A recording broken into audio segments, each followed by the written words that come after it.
क्या हुआ जब महाबली हनुमान और महाबलशाली बाली में हुआ आमना सामना। आखिरकार कौन सा योद्धा था सबसे अधिक शक्तिशाली। एक तरफ तो महादेव जी के रुद्र अंश महाबली हनुमान, जिनके पास देवता को असीम शक्ति, अस्त्र शस्त्र और समझ शक्तियाँ थी, और हनुमान जी अतुलित बलशाली थे।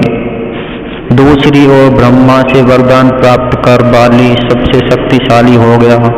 उसको यह वरदान था कि जो भी उसके सामने युद्ध करने आएगा, उसकी आदि शक्ति बाली में समा जाएगी। यह वरदान प्राप्त कर बाली और भी घमंडी और अधर्मी हो गया और अपने भाई सुग्रीव को ही राज्य से बाहर निकाल दिया और उसकी भार्या को बंदी बना लिया।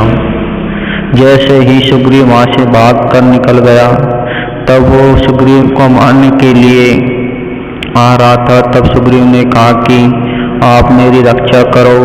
तब उसकी रक्षा करने के लिए कोई नहीं आता है। तब महाबली हनुमान कहते हैं कि मैं आपकी रक्षा करूँगा। तब हनुमान जी और बाली आमने सामने आते हैं और दोनों में घमासान युद्ध होता है।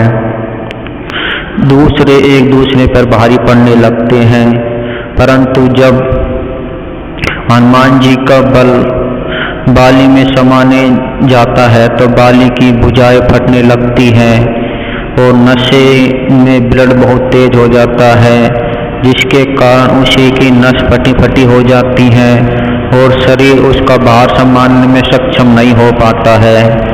तब बाली समझ गए कि मैं हनुमान जी के अभी तक थोड़े से बल को ही संभाल नहीं पाया।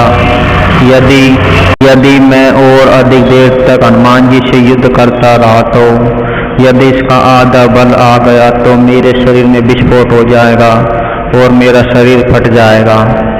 इस भय से बाली हनुमान जी से दूर भाग जाते हैं और ब्रह्मा जी से कहते हैं कि हे ब्रह्मा जी, आपने मुझे ये कैसे वर दिया है कि मैं हनुमान जी के बल को ग्रहण नहीं कर पा रहा हूँ। तब ब्रह्मा जी कहते हैं, हे बाली, जिससे तुम युद्ध कर रही हो वो स्वयं महादेव के रुद्र अंश हैं। उनके बल का तो तोड़ किसी के पास नहीं है, और तुम तो उसके आधे बल के तो छोड़ो, तुम उसके चिटली अंगुली के बल को ही सहन नहीं कर सकते।